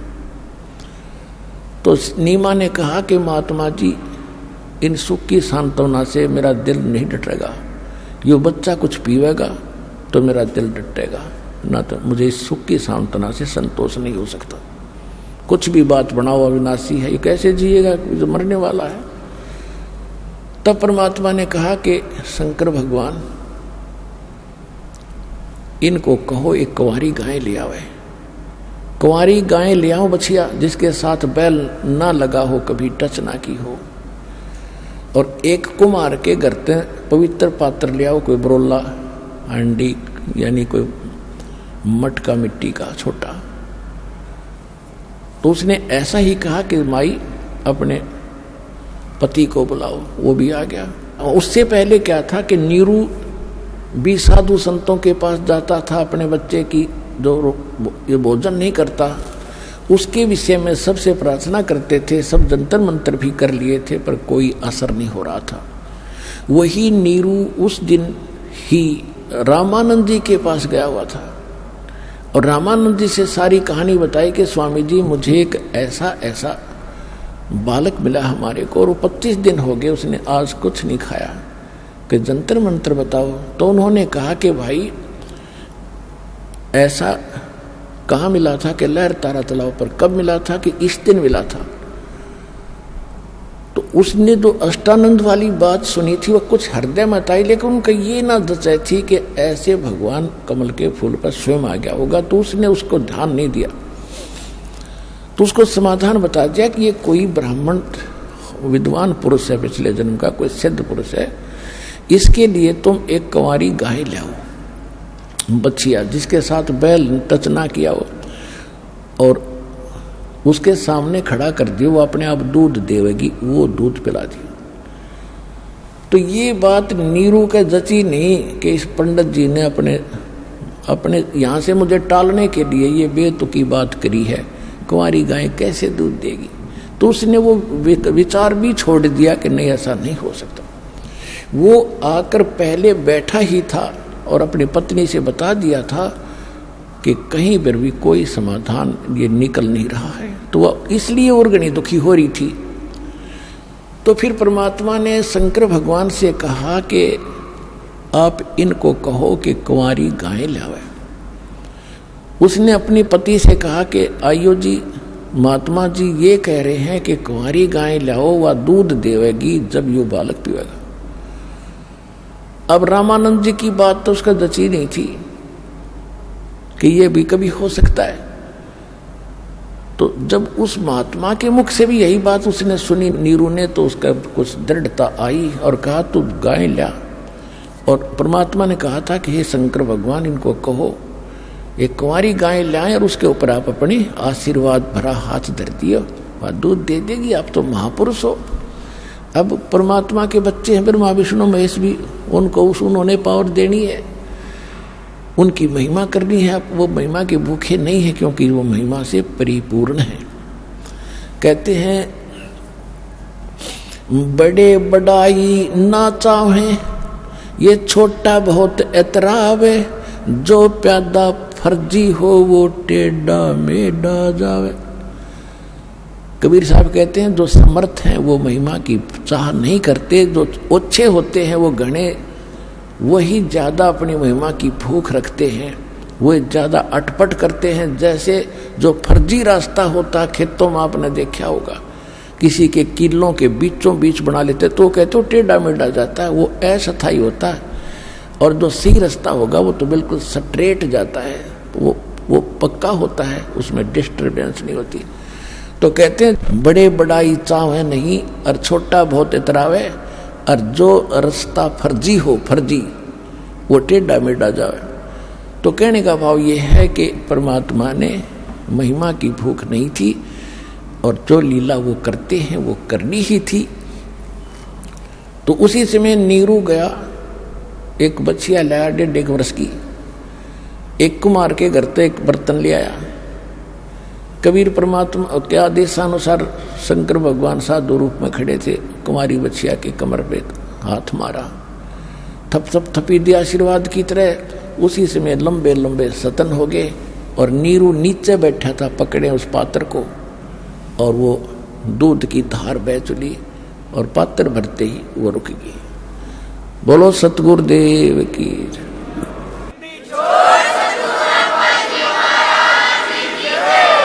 वो परमात्मा ने, कबीर भगवान ने वो दूध पिया, और फिर उस गाय ने अपने दूध देने लगी, ऐसे दूध देती रही। तो परमात्मा के परवरिश की लीला कंवारी गायों से हुई आज से 600 वर्ष पहले जो भगवान प्रकट हुए थे। अब परमात्मा को पहचानने के लिए हमने अपने ही सदग्रंथों का सहयोग लेना पड़ेगा कि हु इज गॉड, परमात्मा कौन है। परमात्मा वही है जिसकी डेफिनेशन और जिसके सब गुण मेरिट्स हमारे सदग्रंथों में मिलते हों, क्योंकि वेदों को पूरा विश्व मानता है कि परमात्मा की सही जानकारी है। हिंदू धर्म के लिए तो ये एक आभूषण है, एक गहना है। ये हमारा एक बहुत अच्छा वो सदग्रंथ है। इनमें जो लिखा सही है, तो इनमें जो लिखा है और जो लीला जिसने की है, ही इज गॉड। 2 अक्षर की बात है। अब आपको दिखाते हैं, आज से 600 वर्ष पहले, आज का लिखा इतिहास नहीं है, 600 वर्ष पहले परमात्मा ने जो लीला की थी और धर्मदास जी ने लिखी थी भगवान की महिमा, आपको सदग्रंथों से दिखाते हैं, कबीर सागर से दिखाते हैं। ये देखिएगा, कबीर सागर संपूर्ण 11 भाग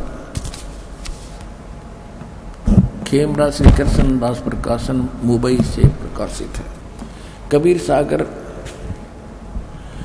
कबीर पंथी भारत पथिक स्वामी युगलानंद बिहारी द्वारा पुरस्कृत मुद्रक एवं प्रकाशक है खेमरा श्री कृष्ण दास, अध्यक्ष श्री वेंकटेश्वर प्रेस, खेमरा श्री कृष्ण दास मार्ग, मुंबई। इसमें एक ज्ञान सागर नाम का अध्याय है। अब इसके ये है ज्ञान सागर,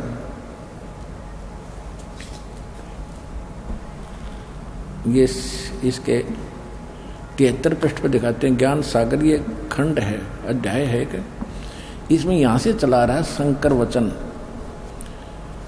तो तोरे घर पंडित अधिकारी, झूठ बोलो नारी, हरि कमला सम देखो ज्ञाना, बुद्धिवंत तुम पुत्र ये तुम्हारा पुत्र सुजाना, सुनकर महिमा पुत्र की नारी धरे तब पाओ, हे स्वामी मम इच्छा स्वर्ण वचन सुनाओ, कहाँ जलाना कहाँ की आवा।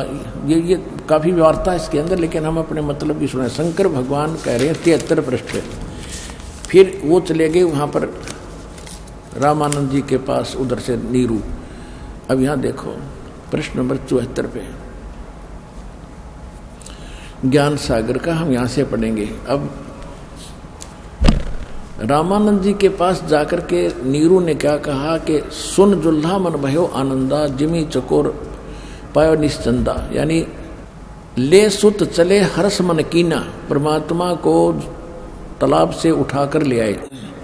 अर्थात सो पुन असबोल ही दीना, अगले जन्म जब होए तुम्हारा, तुम्हें पठावे यम के तैनारा। ये कबीर साहब ने उनको कही थी। फिर कहते सुत काशी को ले चले, सुत माने बेटे को, बच्चे को, लड़के को, लोग देखन ता आओ, और अन्न पानी भखे नहीं, जुल्हा शोक जनावे, को खा पी नहीं रहा था इसलिए जुल्हा दुखी हुआ। तब जुल्हा मन कीन तिवाना, रामानंद सो कहीं उत्पाना, मैं सुत पायो बड़ो गुणवंता, और कारण कौन बखे नहीं संता। रामानंद जी से कह रहे नीरू कि हे महात्मा जी, मुझे एक बहुत ही सुंदर और गुणवान बालक मिला है, वो कुछ खा पी नहीं रहा, इसका कारण और समाधान बताएं। देखिएगा, तब जुल्ला मन कीन तिवाना, रामानंद सो कही उत्पाना, मैं सुत पायो बड़ो गुणवंता, कारण कौन बखे नहीं संता। रामानंद ध्यान तब धारा, जुल्ला सो तब वचन उचारा, पूर्व जन्म तब ब्राह्मण जाति, हर सेवा कीनी भली भांति, कुछ तब सेवा हरि की चूका, अर्थात भयो जुल्हा का रूपा, प्रीति प्रभु गए तो लेनी, ताते उद्धान में सुत तो दीनी। कि परमात्मा ने तुझे जंगल में यो पुत्र दिया है, नूरी नहीं है, नीरू मिसप्रिंट है। अब नीरू बोला कि हे प्रभु, जस की नो तस पाया, अर्थ हो तो दर्शन आयो। रामानंद बता रहे हैं कि पहले जन्म में तू ब्राह्मण था और तूने कोई भक्ति, परमात्मा की भक्ति में कमी कर दी, जिस कारण तो धानक रूप में जुल्हा का घर जन्म हुआ। अब नीरू कह रहा है परमात्मा, पहले तो मैंने जो करी सो भर ली, पर ईब मेरे पर जो संकट आ गया, इसका निवारण बताओ। हे प्रभु, दस की नो तस पायो, अर्थ हो तो दर्शन आयो, सो कहियो उपाय गुसाई, बालक अक्सुदावंत कुछ खाई। रामानंद अस युक्ति विचारा, तुम सुत कोई ज्ञानी अवतारा। रामानंद जी ने कहा कि तुम्हारा बेटा कोई विद्वान पुरुष पूर्व जन्म का है, और बचिया जाही बैल नहीं लागा, सो ले ठाड़ करो ते आगा। एक बचिया ले आओ जिसको बैल ने टच ना करया हो, और दूध चले ते थनते, दूध धरो छिपाई, अक्षुदावंत जब बालक हो तब तो देव खिलाई। अब जुल्हा एक बछिया ले आवा, और चला दूत कोई मरम न पावा। चलो दूत जुल्हा हरसाना, राख छिपाई कहो नहीं जाना। अब यहाँ कहते हैं दूध तब पीवत नाम कबीरा, और खेलत संत संग मत धीरा। अब ये तो लीला की परमात्मा ने 600 वर्ष पहले, 600 वर्ष पहले कबीर परमात्मा ने जैसी लीला की थी, कबीर सागर, इस ये भी एक सदग्रंथ है, सूक्ष्म वेद है। तो ये तो है परमात्मा का प्रैक्टिकल जो उन्होंने किया कलयुग में, ये प्रमाण है। कोई आज का लिखा ग्रंथ नहीं है ये। कोई नहीं सोचे मैं मबरान खातिर रामपाल ने 20 साल पहले लिख लिया होगा ना, ये तो 600 वर्ष पहले धर्मदास जी के द्वारा लिखा गया। अब हमारे वेद क्या बताते हैं, परमात्मा क्या करता है, तो 2 मिनट में समझ में आ जाएगा हु इज गॉड। ये देखिएगा ऋग्वेद मंडल नंबर 9 सूक्त 1 और मंत्र 9 में ये स्पष्ट है कि परमात्मा जब शिशु रूप धारण करके आता है, उसकी परवरिश की लीला कुंवारी गायों के द्वारा होती है। ये देखिएगा, ये है ऋग्वेद मंडल 9 और 10 इकट्ठे ही हैं। और एक और कमाल की बात है, ये आर्य समाज के विद्वानों द्वारा प्रकाशक सार्वजनिक आर्य प्रतिनिधि सभा, महर्षि सिद्धांत भवन, रामलीला मैदान, नई दिल्ली। और ये है महर्षि द्वानंद सरस्वती कृत, और ये है Mudryk Prince offset printers 1510 Pataudi house, Daryaganj, नई दिल्ली। अब ये कमाल की बात है, कहते हैं अब देखो इस महर्षि का कितना बोलबाला, जन वेदों का ठेका इससे ले रखा था, इसने कक का पता नहीं महर्षि ने। अब देखो अनुवादिन कर रखा है, एक कमाल की बात है, अनुवादिन का किया हुआ है, तड़ंगा तो कर ही रखा है, लेकिन सच्चाई कैसे छुपा देंगे। मूल पाठ तो सबके पास उपलब्ध था, न इसे नहीं बदल देते ये अपनी बकवादों को ऊपर रखने के लिए। अब देखो ये है ऋग्वेद 9वां मंडल और प्रथम सूक्त का प्रथम मंत्र यहाँ से शुरू होता है। इसमें एक तो ये देखो, सोम माने परमात्मा, यानी सोम का अर्थ है सोम स्वभाव परमात्मन, यानी शीतल स्वभाव वाला भगवान, ठीक है, सोम। अब हम चलते हैं इसी ऋग्वेद मंडल नंबर 9 के सूक्त। यह है ऋग्वेद मंडल 9 सूक्त 1 मंत्र, हम 8 दिखाते हैं आपको। इसमें क्या लिखा कि उस पुरुष को, परमात्मा को उग्र गतियां प्रेरणा करती हैं, यानी संसार में जब ऐसी परिस्थितियां हो जाती हैं, हाहाकार मच जाता है, बुरा हाल हो जाता है, तो उस समय वो परमात्मा एक सुंदर शरीर धारण करके पृथ्वी पर आता है। ये देखो, उस पुरुष को उग्र गतियां प्रेरणा करती हैं और भासमान शरीर को वह पुरुष माने वह परमात्मा प्राप्त होता है। अब इन्होंने तो ठेका ले रखा था जनता को भ्रमित करने का, अड़ंगा अनुवाद करने का। अब देखो शुरू से इस मंडल नंबर 9 के सूक्त 1 से लेकर और 7 तक, 6 तक ये यूं करते आ रहे हैं, हे परमात्मा, हे परमात्मा, यानी परमात्मा की महिमा है इसमें। और वहां जाकर इन्होंने घुमाना शुरू कर दिया, पुरुष लिखना शुरू कर दिया। अब पुरुष माने परमात्मा ही होता है, आपको बहुत बार बताया। ये देखिए ऋग्वेद मंडल नंबर 9 सूक्त 1 का मंत्र 1 में हे परमात्मन, है परमात्मा की महिमा। इसके 2 मंत्र में देखो, ये 2 नंबर मंत्र है ऋग्वेद मंडल नंबर 9 सूक्त 1 मंत्र 2 में, हे परमात्मा आप। तीसरे मंत्र में हे परमात्मा, और चौथे मंत्र में हे परमात्मा, और 5वें मंत्र में हे परमात्मा, और छठे मंत्र में ये देखो, ऋग्वेद मंडल नंबर 9 सूक्त 1 मंत्र 6 में, हे परमात्मा, इन 7 में जाके इनका समझ में आई कि बात बदलनी पड़ेगी। उस पुरुष को, पुरुष मानी परमात्मा, और यहाँ 8वें में है, यहाँ परमात्मा क्यों ना लिखा कि ये चाहत है हमारी बेइज्जती हो जाएगी जो सच्ची लिखती तक। इनका ये विधान है कि भगवान निराकार है, कभी मनुष्य शरीर में आता ही नहीं, कहीं स्थान पर नहीं रहता। महर्षि दानव का फाइनल विधान है कि परमात्मा एक स्थान पर नहीं रहता, निराकार है और वो सर्वव्यापक है। बस इतनी सी उनकी थ्योरी। और वेद क्या बता रहे? और वेदों को सत्य मानते हैं कि वेद में जो लिखा वो सत्य, हम और किसी बात को नहीं मानते। तो ईब आपने मानना चाहिए सच्चाई को। अब जान बूझ साची तजय करे, झूठ तने और ताकि संगत है प्रभु सोपन में भी ना दे। इन इतने प्रमाणों को देखकर जो नहीं मानता, मेहनत और संत कुछ कितना विद्वान बना फिर है, वो इंसान ठीक नहीं है, उसके पास नहीं रहना चाहिए आपको। परमात्मा कहते जान बूझ साची तजय और करे झूठ तने और ताकि संगति है प्रभु सोपन में भी ना दे। तुरंत छोड़ देना चाहिए ऐसे नालायक आदमी को।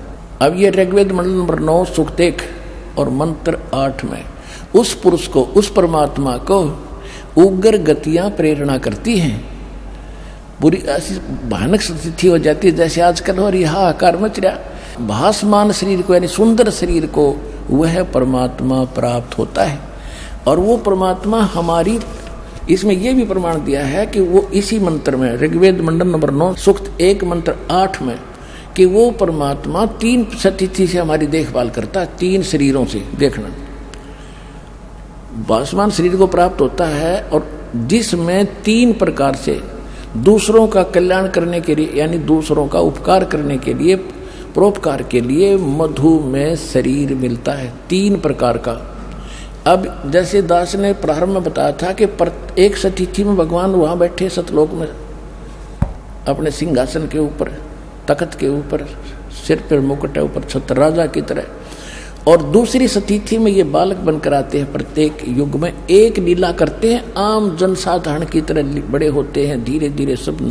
एक अच्छे नागरिक की भूमिका, एक अच्छे भगत की भूमिका और एक सतगुरु की भूमिका, ये स्वयं करके जाते हैं।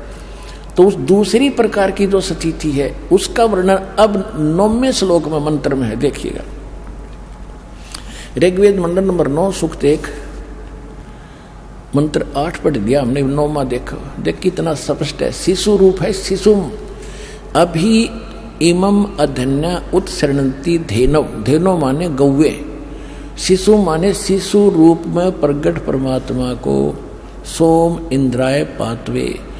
अभी इमम अधन्या, यहाँ देखा इन संधि छेद करके अलग अलग लिखे। इमम माने उस, सोम माने सोम स्वभाव वाले पुरुष को, हर सोम माने परमात्मा लिख रहे स्वरूप आप पे।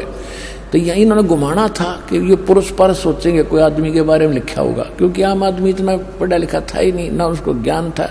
तो दास पर दया करिए, अध्यात्म ज्ञान को आपके समक्ष लाने के लिए। परमात्मा कहते हैं गुरु बिन काहू न पाया ज्ञाना, जो थो था बुस छड़े मूड किसाना, गुरु बिन वेद पढ़े जो प्राणी, समझन सार रहे अज्ञानी। और सतगुरु क्या करेगा? 9 मन सूत उलझिया, ऋषि रहे जख मारे, सतगुरु ऐसा सुलझा दे भाई उलझे न दूजी बारे। परमात्मा जुलाए थे, एक शेर सूत अगर उलझ जाता था सारा दिन लग जाता था उसको सुलझाने में। और जब तोड़ दे गांठ पड़ेगी तो जिसने कपड़ा बनवाया वो चौन्नी नहीं दे बनवाई की। इसलिए दुल्हाओं की मजबूरी होती थी, सारे सूत को सुलझा के फिर बनाते थे। तो परमात्मा कहते अध्यात्म मार्ग का इन अज्ञानियों ने 9 मन सूत उलझा कर डाल दिया, और ये ऋषि रहे झकमार, इनसे नहीं सुलझा। और सतगुरु ऐसा सुलझा दे भाई उलझे न दूजी बार। अब ऐसा सुलझा दिया, इस कलयुग में नहीं उलझ जाएगा ज्ञान को, भक्ति करियो चाहे ना करियो।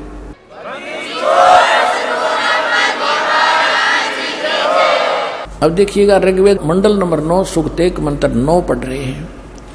इमम माने उस, सोम माने परमात्मा को, जो शिशुम यानी शिशु रूप में कुमार अवस्था में अभी अधन्या, अधन्या माने लिख दिया अहिंसनीय, धेनो माने गौवे।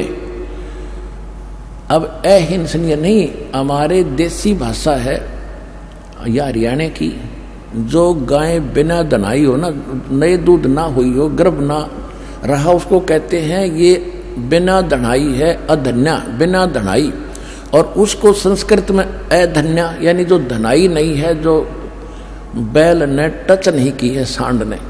और अभी अभी यानी कंप्लीट, परिपूर्ण, पूर्ण रूप से, सर्व प्रकार से, यानी कंवारी। अभी अधन्या, ये कंवारी के लिए वो है प्रमाण। देखिए अभी अधन्या, सब प्रकार से, अधन्या माने बिना धनाई यानी कंवारी। अभी अधन्या इकट्ठा ही लिखना था। अभी अधन्या माने कंवारी गौओं से उनकी तृप्ति करती हैं, वो कंवारी गायें उनकी तृप्ति करती हैं। किसकी? उस शिशु रूप धारण, बालक रूप धारी परमात्मा की बालक अवस्था में। ये अभियदना माने कंवारी गौवें तृप्त करती है, उनकी परवरिश की लीला कंवारी गायों से होती है। ही इज गॉड, जो ऐसी लीला करता है। तो यह करी किसने थी? 600 वर्ष पहले उस कबीर परमात्मा ने उस धानक जुलाहे को कहा करते थे, वो थी। और जिन महापुरुषों ने परमात्मा को जाना, जिनको मालिक तीसरी सती थी में आकर मिले थे, आदरणीय धर्मदास साहिब जी, आदरणीय नानक साहिब जी, आदरणीय मुल्कदास साहिब जी, आदरणीय दादू साहिब जी, आदरणीय गरीबदास साहिब जी, आदरणीय गीसादास साहिब जी, इन महापुरुषों ने क्या बताया है? हम सुल्तानी नानक तारे दादू को उपदेश दिया, जात जुलाहा भेद न पाया, वो काशी माहे कबीर हुआ। अनंत कोट ब्रह्मंड का एक रति नहीं भारे, सतगुरु पुरुष कबीर हैं ये कुल के सृजन हो रे। ये भी स्पष्ट कर दिया गरीबदास साहिब जी ने कि मैं, इंक्लूडिंग मी, हम इब्राहिम सुल्तान अधम, दादू जी और नानक जी को भी उन्होंने पार किया। हम सुल्तानी नानक तारे दादू को उपदेश दिया, जात जुलाहा भेद न पाया, वो काशी माहे कबीर हुआ। अब दादू साहिब जी ने क्या किया है? जिन मुझको निज नाम दिया, सोए सतगुरु हमारे, दादू दूसरा कोई नहीं, वो कबीर सिरजनहारे। अब नानक साहिब जी ने क्या कहा है? गुरु ग्रंथ साहिब के, नानक साहिब जी का पहले पहले की जो वाणी है वो स्वयं नानक साहिब जी के मुख अरविंद से उच्चरित है। पहले मेले की वाणी है 24 नंबर पृष्ठ पर कि तेरा एक नाम तारे संसार, तेरा एक नाम तारे संसार में, एहो आस एहो आधार। भाई सूरत मुलुक की वेश, ए ठगवाड़ा ठगी देश, खरासियाना भोता बारिये धाने का रूप रहा करता। गुरु ग्रंथ साहिब के 721 पृष्ठ पे लिखा है कि एक अर्ज गुप्तम पेश तोदर कून करतार, हक्का कबीर करीम तू बे अपरवरदिगार। उसमें नाम लिखा दाता का कि हे कबीर परमात्मा, हे हक्का कबीर माने हे सत कबीर, हक माने सत्य, हक्का कबीर करीम तू बेऐब परवरदिगार, और सारी सृष्टि का रचनहार तू ही करतार। फिर 731 पृष्ठ पर लिखा है कि अंधला नीच जात परदेसी मेरा, खिन आवे तिल जावे, अर्जा की संगत नानक रंदा, कैसे मोंडा पावे। कति प्रमाणित कर दिया को नीच जात को, जिसने तुम, वो है मेरा परदेसी, मेरा साथी, यानी मेरा भगवान। एक सेकंड में यहाँ देखता हूँ, एक सेकंड में ऊपर पावे। तो इसकी आद और अंत को मैं क्या बताऊं तुम्हारे को। और गरीबदास जी ने स्पष्ट कर दिया कि हम सुल्तानी नानक तारे दादू को उपदेश दिया, और जात जुलाहा भेद नहीं पाया, काशी माए कबीर हुआ। तो who is God? Kabir is God, Kabir is God, Kabir is God. बोलो सतगुरुदेव।